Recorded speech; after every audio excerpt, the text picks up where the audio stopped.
You know, nations that have dared raise their hand against Israel throughout history have not fared very well.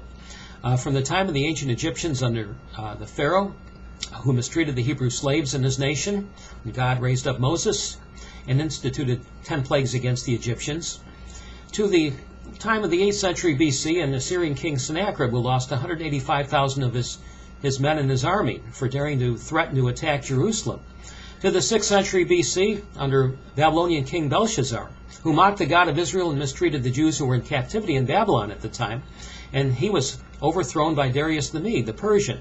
To more recent times, when the British, under the Balfour Declaration, had drawn out plans to give the Jews back the biblical borders of what they enjoyed under the ancient nation of Israel, and then subsequently the British allowed the Arabs to bribe them into giving that land away, and look what became of the United Kingdom.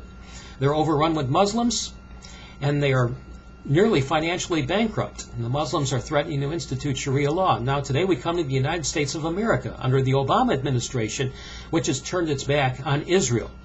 The Obama administration has threatened Israel to cut off aid from Israel unless they stop building settlements in Jerusalem. Well, that's their city. That belongs to them. The Obama administration has told Israel to get back to its pre-1967 borders, which would be an absolute defensive catastrophe.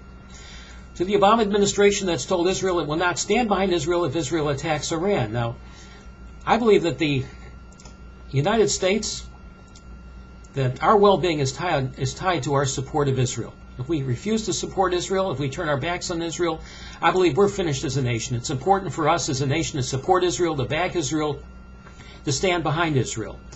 Because if we turn our backs on Israel, well, we've got history to go back on, and we can look back upon and see what's going to happen in the United States. And I believe that if we turn our backs on Israel, we're finished as a nation. And you can take that to the bank because it's happened throughout history, and the Bible attests to that. Thank you, and God bless.